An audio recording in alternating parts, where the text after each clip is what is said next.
Et si je vous disais que vos émotions les plus douloureuses cachent en réalité votre plus grand trésor, un trésor que Jung a révélé à travers ses recherches sur l'alchimie féminine?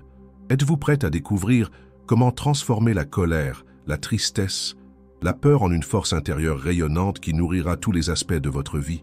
L'alchimie n'est pas seulement un art ancien de transformation des métaux en or, mais une métaphore puissante de votre propre capacité de métamorphose. Jung a compris que cette science sacrée reflète parfaitement le processus de transformation intérieure qui nous attend tous. Pour les femmes en particulier, cette alchimie prend une dimension unique, liée à la nature cyclique et transformatrice du féminin sacré. Vos émotions ne sont pas des ennemis à combattre, mais des messagères porteuses d'une sagesse profonde qui attend d'être déchiffrée. Chaque émotion difficile contient une énergie brute, une force vitale qui, une fois transformée, devient votre plus grand allié. La colère cache souvent un désir profond de justice, une volonté de protéger vos frontières, une passion pour ce qui vous tient à cœur. La tristesse vous révèle ce qui compte vraiment pour vous, ce que vous aimez, ce que vous n'êtes pas prête à perdre sans deuil. La peur vous montre où vous avez besoin de croître, les zones d'ombre qui requièrent votre lumière, les défis qui vous appellent. Jung voyait dans ces émotions des aspects de ce qu'il appelait l'ombre, cette partie de nous-mêmes que nous avons tendance à rejeter. Cette ombre n'est pas votre ennemi, mais une partie précieuse de vous qui demande à être reconnue, honorée, intégrée. L'alchimie féminine est cet art subtil de plonger dans ces profondeurs émotionnelles pour en extraire l'or de la conscience. Contrairement à ce que notre société nous enseigne, le véritable pouvoir ne consiste pas à supprimer ces émotions, mais à les accueillir. C'est dans cet accueil inconditionnel que la magie opère, que la transmutation devient possible, que l'alchimie révèle ses secrets. Comme les anciennes alchimistes qui travaillaient avec patience et révérence leurs matières premières, vous apprendrez à honorer vos émotions brutes. Ce processus demande du courage, de la persévérance, une présence attentive à ce qui émerge dans votre chaudron intérieur. Mais les fruits de cette pratique sont inestimables, une liberté intérieure, une authenticité profonde, une capacité à embrasser la vie entièrement. Jung a passé sa vie à explorer ces mystères, à cartographier les territoires de l'âme, à nous guider vers notre complétude. Il nous a légué une carte précieuse pour naviguer dans ces eaux profondes, pour transformer le plomb de nos souffrances en or spirituel. Êtes-vous prête à vous engager dans cette voie alchimique, à devenir l'artiste de votre propre transformation intérieure? Jung voyait les émotions que nous appelons négatives, non pas comme des défauts à éliminer, mais comme des messagers essentiels de notre âme. Ces émotions sont des guides qui nous montrent le chemin vers notre complétude, vers l'intégration de toutes les facettes de notre être. La colère, cette émotion si souvent réprimée chez les femmes, est en réalité une gardienne puissante de nos valeurs les plus sacrées. Elle surgit quand quelque chose d'important pour nous est menacé, quand nos limites sont franchies, quand notre intégrité est en jeu. Derrière chaque colère se cache un amour profond pour quelque chose qui mérite d'être protégé, défendu, préservé avec passion. La tristesse, cette émotion que nous fuyons si souvent, est le chant sacré de notre cœur qui honore ce qui compte vraiment pour nous. Elle nous révèle notre capacité d'attachement, notre ouverture à la vulnérabilité, notre courage d'aimer malgré la certitude de la perte. Nos larmes sont des prières liquides qui purifient notre âme, qui dissolvent les barrières autour de notre cœur, qui nous reconnectent à notre humanité. La peur, si souvent mal comprise, est une alliée précieuse qui nous signale les zones où notre croissance est possible, nécessaire. Elle nous indique les territoires inexplorés de notre psyché, les défis qui nous attendent pour devenir pleinement qui nous sommes.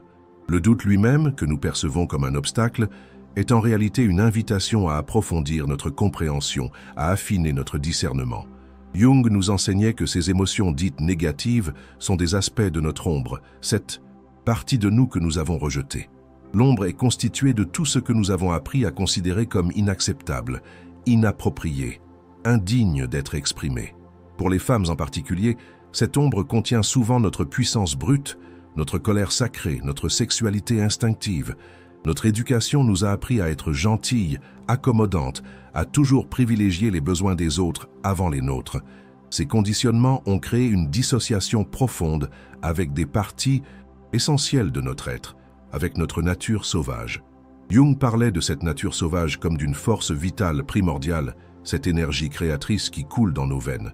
Lorsque nous rejetons nos émotions négatives, nous rejetons aussi cette force vitale, ce feu sacré qui nourrit notre créativité. Ce rejet crée une fragmentation intérieure, une guerre psychique qui consomme une grande partie de notre énergie vitale. L'alchimie féminine commence par une trêve dans cette guerre, par un acte révolutionnaire d'acceptation de toutes nos émotions. Cette acceptation n'est pas une résignation passive, mais une présence active, curieuse, bienveillante face à ce qui émerge en nous. C'est le premier pas vers la transformation, vers cette transmutation mystérieuse qui change le plomb émotionnel en or spirituel. Jung nous rappelait que ce travail avec l'ombre est la voie royale vers l'individuation, vers la réalisation de notre potentiel unique. Ce processus n'est pas une ligne droite, mais une spirale qui nous invite à revisiter les mêmes thèmes avec une conscience toujours plus profonde. C'est un voyage initiatique qui demande du courage, de la persévérance et surtout une compassion infinie envers nous-mêmes. L'alchimie féminine repose sur des principes anciens que Jung a redécouverts et intégrés dans sa compréhension de la psyché humaine. Le premier principe est celui de la prima materia, cette matière première brute qui contient déjà en elle toutes les possibilités de transformation. Vos émotions difficiles sont cette prima materia, ce matériau précieux avec lequel vous allez créer l'œuvre d'art de votre vie. Rien n'est à rejeter, rien n'est à éliminer, tout est à transformer par le feu alchimique de votre conscience éveillée. Le deuxième principe est celui de solve et coagula, dissoudre et coaguler, ce mouvement rythmique entre déconstruction et reconstruction. Il vous invite à laisser se dissoudre vos certitudes, vos identifications rigides, pour permettre l'émergence d'une nouvelle configuration de votre être. Cette dissolution peut être inconfortable, car elle vous plonge dans un espace d'incertitude, de non-savoir, de vulnérabilité profonde. Pourtant, c'est dans cet espace que réside la magie de la transformation, cette possibilité infinie de devenir plus que ce que vous étiez. Le troisième principe est celui de la conjonction des opposés, cette union mystique entre des énergies apparemment contradictoires. Votre colère et votre douceur, votre tristesse et votre joie, votre peur et votre courage ne sont pas des ennemis mais des partenaires de danse. C'est dans leur étreinte que naît une conscience nouvelle, plus vaste, plus inclusive, capable d'embrasser la totalité de l'expérience humaine. Jung appelait cette union la fonction transcendante, cette capacité psychique à créer un troisième terme qui transcende et inclut les opposés. Le quatrième principe est celui de la mort et de la renaissance, ce voyage initiatique au cœur de notre vulnérabilité fondamentale. Transformer une émotion difficile implique une forme de mort symbolique, un lâcher-prise profond de nos identifications limitées. Ce processus peut être vécu comme une petite mort, un abandon de ce que nous pensions être pour permettre l'émergence de qui nous sommes vraiment. Les femmes connaissent intimement ce mystère de mort et renaissance à travers leur corps, leur cycle, leur capacité à donner la vie. L'alchimie féminine honore cette sagesse cyclique, cette connaissance incarnée des processus de transformation naturelle. Elle nous reconnecte à cette intelligence corporelle, à cette sagesse instinctive que notre culture a si souvent dénigrée ou ignorée. Le cinquième principe est celui de l'opus magnum, le grand œuvre, cette quête de la pierre philosophale qui transmute tout en or. Cette pierre n'est pas extérieure à vous, elle est cette conscience éveillée qui transforme chaque expérience en opportunité d'évolution. Elle est cette présence aimante que vous cultivez envers toutes les parties de vous-même, cette lumière qui ne rejette aucune ombre. Jung voyait dans ce processus alchimique une métaphore parfaite du chemin d'individuation, cette voie vers la réalisation de notre unicité. Ce chemin n'est pas une fuite vers la perfection, mais une descente courageuse dans les profondeurs de notre humanité commune. C'est dans ces profondeurs que nous découvrons notre véritable nature, ce soi authentique qui transcende et inclut toutes nos expériences. Comment transformer concrètement une émotion difficile en force intérieure? Ce processus alchimique se déploie en plusieurs étapes essentielles. La première étape est celle de la reconnaissance, cette capacité à nommer l'émotion qui vous traverse sans jugement ni rejet. Cette reconnaissance demande une qualité de présence, une attention bienveillante à ce qui émerge dans votre champ de conscience. Jung parlait de cette présence comme d'une forme d'amour inconditionnel envers toutes les parties de notre être, même les plus difficiles. La reconnaissance n'est pas une analyse intellectuelle, mais une perception directe, une intimité profonde avec votre expérience émotionnelle. Elle vous invite à dire simplement « Ah, voici la colère qui visite ma maison intérieure » ou « Je vois que la tristesse est présente maintenant ». Cette simple reconnaissance crée déjà un espace autour de l'émotion, une distance qui vous permet de ne plus être complètement identifié à elle. La deuxième étape est celle de l'accueil, cette hospitalité intérieure qui invite l'émotion à s'exprimer pleinement dans l'espace de votre conscience. Accueillir ne signifie pas s'abandonner à l'expression impulsive de l'émotion, mais lui offrir un espace sécurisé pour se déployer en vous.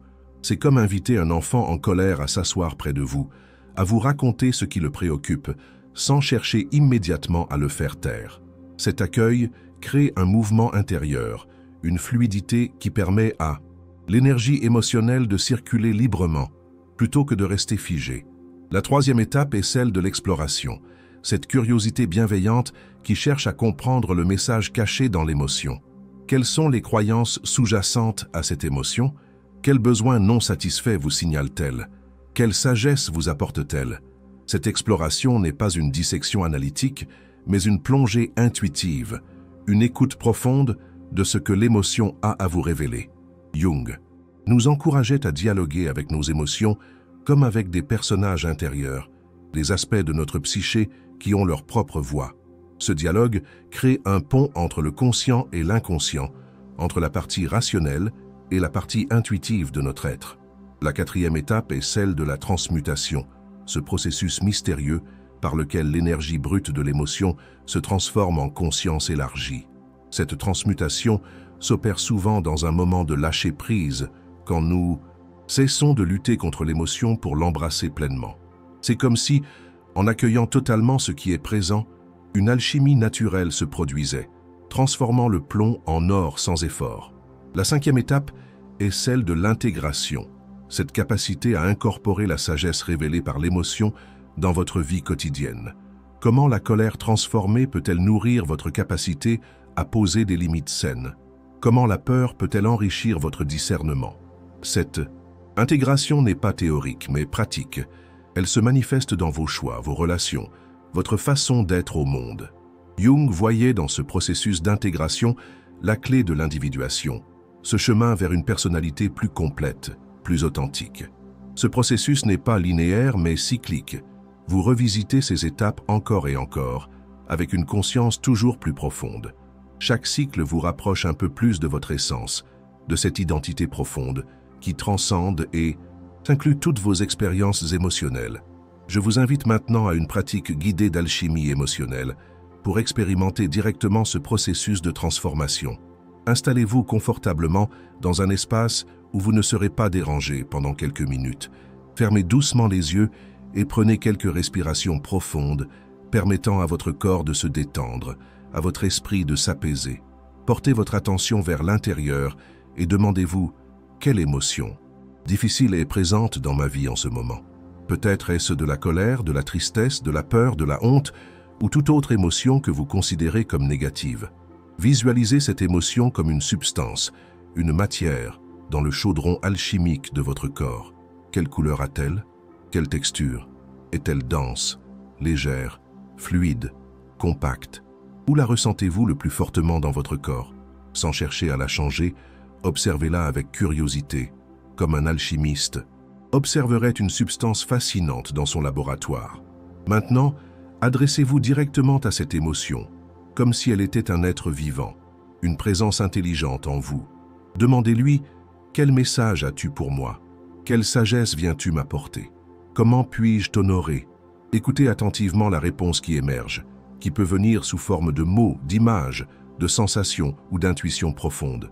Remerciez cette émotion pour sa présence, pour son message, pour le rôle qu'elle joue dans votre évolution. Maintenant, imaginez une lumière dorée qui descend du ciel, pénétrant par le sommet de votre tête et se dirigeant vers cette émotion. Cette lumière est l'agent alchimique par excellence, la conscience aimante, qui transforme tout ce qu'elle touche. Visualisez cette lumière entourant complètement l'émotion, la pénétrant, interagissant avec elle dans une danse de transformation. Observez comment l'émotion commence à changer de couleur, de texture, de qualité, énergétique sous l'influence de cette lumière. Ne forcez rien, laissez le processus se dérouler naturellement, guidé par la sagesse innée de votre corps, de votre psyché. Peut-être voyez-vous l'émotion se transmuter en une nouvelle qualité. La colère devient force juste, la peur devient discernement. La tristesse se transforme en profondeur d'âme, la honte en humilité authentique, le doute en saine curiosité. Ressentez cette nouvelle qualité se répandre dans tout votre être, nourrissant chaque cellule de votre corps, chaque aspect de votre vie. Imaginez comment cette qualité transformée peut vous servir dans votre quotidien, dans vos relations, dans vos projets. Comment cette force intérieure, nouvellement libérée, peut-elle vous aider à vivre plus pleinement, plus authentiquement? Prenez quelques instants pour ancrer cette expérience, pour intégrer cette transformation dans toutes les dimensions de votre être. Quand vous êtes prête, revenez doucement à la conscience ordinaire en ramenant avec vous le trésor de cette alchimie intérieure. Ouvrez les yeux, prenez une grande respiration et accueillez le monde avec un regard renouvelé, enrichi de cette sagesse recouvrée.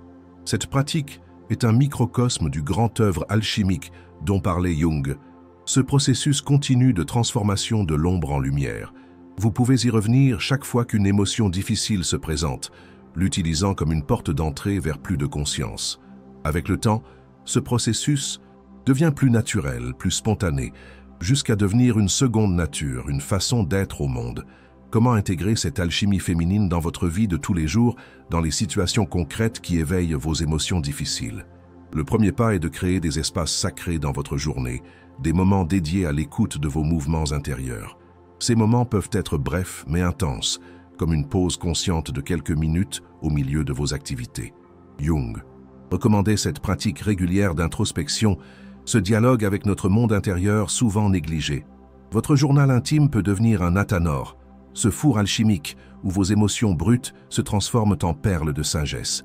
L'écriture permet une distanciation créatrice, un espace où l'émotion peut s'exprimer librement sans être immédiatement agie.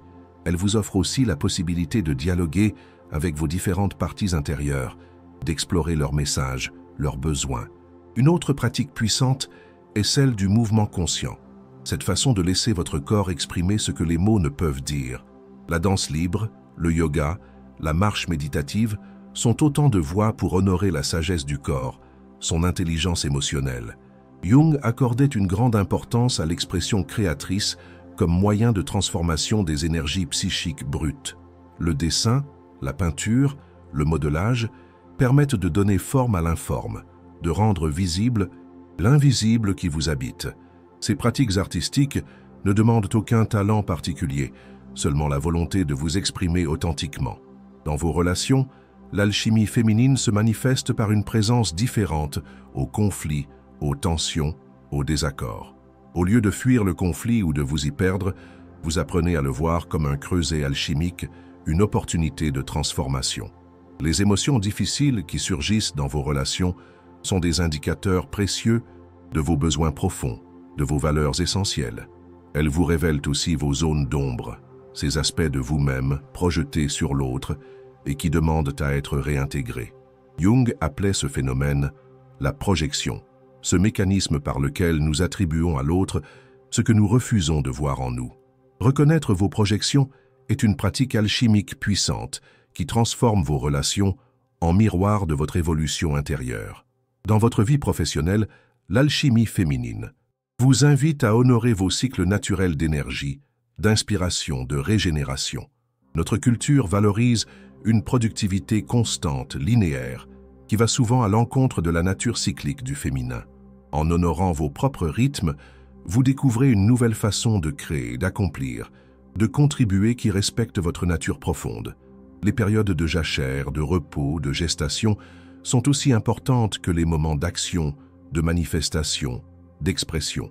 Cette sagesse cyclique est au cœur de l'alchimie féminine, cette connaissance intuitive des temps justes pour chaque phase de la création. En pratiquant cette alchimie au quotidien, vous tissez progressivement une nouvelle relation avec la vie, plus fluide, plus confiante. vous découvrez que chaque défi émotionnel est en réalité une invitation à plus de conscience, à plus d'authenticité, à plus d'amour. Le chemin de l'alchimie féminine n'est pas une voie facile. Il comporte des défis, des obstacles, des moments de doute et de confusion. Le premier défi est celui de la résistance, cette tendance naturelle à éviter ce qui est inconfortable, à fuir la confrontation avec nos ombres. Notre société tout entière est organisée autour de cette fuite. Distraction constante, productivité effrénée, recherche de plaisir immédiat. Jung parlait de cette résistance comme d'un gardien du seuil, une force qui teste notre détermination à poursuivre notre quête d'authenticité. Derrière cette résistance se cache souvent la peur, celle de découvrir des aspects de nous-mêmes que nous avons longtemps rejetés. Cette peur est légitime. Elle témoigne de la puissance transformatrice de ce travail intérieur, de sa capacité à bouleverser nos certitudes. L'accueillir avec compassion est déjà un acte alchimique, une façon de transformer la peur elle-même en courage, en détermination. Un autre défi majeur est celui du perfectionnisme, cette croyance que nous devrions maîtriser parfaitement nos émotions, notre évolution. Ce perfectionnisme est souvent particulièrement présent chez les femmes, conditionnées à se juger sévèrement, à viser une impossible perfection. L'alchimie véritable accueille le désordre, l'imperfection, le chaos comme des ingrédients essentiels de la transformation. Jung nous rappelait que c'est précisément dans nos blessures, nos failles, nos vulnérabilités que réside le potentiel de notre évolution. La nigredo, cette phase de noirceur et de décomposition, est une étape nécessaire du processus alchimique, non un échec à éviter. Un troisième défi est celui de l'isolement, cette impression d'être seul dans ce voyage intérieur que peu semblent comprendre ou valoriser. Notre culture privilégie l'extériorité, la performance visible, les résultats tangibles plutôt que la transformation intérieure invisible. Trouver ou créer une communauté qui honore ce travail alchimique est essentiel pour soutenir votre engagement dans la durée. Jung animait lui-même des cercles où chacun pouvait partager son voyage, ses découvertes, ses défis sur ce chemin d'individuation. Ces espaces de partage authentiques nourrissent notre courage, nous rappellent que nous participons à une quête collective d'éveil. Un quatrième défi est celui de l'impatience, ce désir de résultats rapides, de transformation spectaculaire, de guérison immédiate.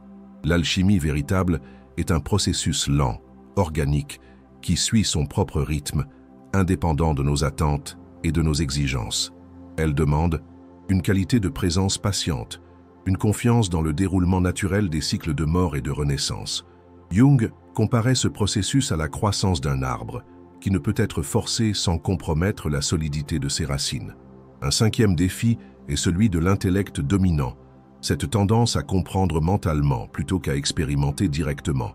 L'alchimie féminine n'est pas une théorie à saisir intellectuellement, mais une pratique vivante, une expérience directe de transformation. Elle nous invite à descendre de notre tête vers notre corps, notre cœur, nos entrailles, là où l'alchimie véritable opère. Jung insistait sur l'importance de cette connaissance incarnée, cette sagesse qui passe par l'expérience directe plutôt que par le concept. Ces défis ne sont pas des obstacles à éliminer, mais des gardiens qui nous invitent à approfondir notre engagement, notre authenticité. En les accueillant comme des alliés sur votre chemin, vous transformez même les difficultés en opportunités de croissance. Nous arrivons au terme de cette exploration de l'alchimie féminine, ce processus sacré de transformation des émotions négatives en force intérieure. Ce voyage n'est pas vraiment une fin, mais un commencement, une invitation à poursuivre cette quête alchimique dans votre vie quotidienne. Jung nous a légué une carte précieuse de ces territoires intérieurs, mais c'est à vous de les explorer, de les expérimenter directement. L'alchimie véritable n'est pas dans les livres, dans les théories, dans les concepts, mais dans la pratique vivante, incarnée, authentique. Chaque émotion difficile qui surgit en vous est une opportunité de pratiquer cette alchimie, de transformer le plomb en or spirituel. Chaque conflit, chaque défi, chaque perturbation devient un matériau précieux pour votre évolution, votre expansion de conscience. Cette perspective transforme radicalement votre relation à la vie, aux autres, à vous-même, aux circonstances apparemment adverses. Jung nous rappelait que le but de l'existence n'est pas d'éviter la souffrance, mais de lui donner un sens, de la transformer en sagesse. Cette transformation n'est pas un privilège réservé à quelques élus, mais le droit de naissance de chaque être humain, de chaque femme. Votre nature féminine vous donne un accès privilégié à cette alchimie, à cette capacité de transformation profonde, de régénération. Vous portez en vous la sagesse millénaire des alchimistes, des gardiennes du feu, sacrées, des prêtresses des mystères féminins. Cette sagesse n'est pas à chercher à l'extérieur, elle est déjà présente en vous, attendant d'être reconnue, honorée, exprimée. En vous engageant sur ce chemin alchimique, vous ne servez pas seulement votre propre évolution, mais celle de toute la conscience collective. Chaque femme qui transforme ses blessures en lumière, ses émotions difficiles en force créatrice, contribue à la guérison du monde. Nous vivons une époque qui a désespérément besoin de cette sagesse féminine, de cette capacité à embrasser les opposés, à réconcilier les divisions. Jung voyait dans l'émergence de cette conscience féminine intégrée l'espoir d'un nouvel équilibre pour notre civilisation en crise. Ce n'est pas un hasard si vous êtes attiré par ce travail alchimique aujourd'hui, à ce moment précis de l'histoire humaine. Votre éveil personnel participe à un éveil plus vaste. Votre transformation individuelle contribue à une transformation collective. Êtes-vous prête à vous engager pleinement dans cette voie alchimique, à embrasser la totalité de votre expérience émotionnelle? Êtes-vous prête à transformer vos blessures en sagesse, vos peurs en courage, vos doutes en discernement intuitif? Le monde attend ce que seul vous pouvez offrir. Votre expression unique de cette alchimie féminine, votre lumière singulière. Partagez vos expériences dans les commentaires. Racontez-nous comment vous pratiquez cette alchimie dans votre quotidien. Abonnez-vous pour découvrir d'autres secrets alchimiques qui peuvent transformer votre vie selon les enseignements de Jung. Je vous invite à pratiquer régulièrement la méditation guidée que nous avons partagée, à l'adapter à vos besoins spécifiques. Rappelez-vous que vous n'êtes jamais seul sur ce chemin d'éveil. Nous sommes nombreux à marcher ensemble vers cette transformation collective.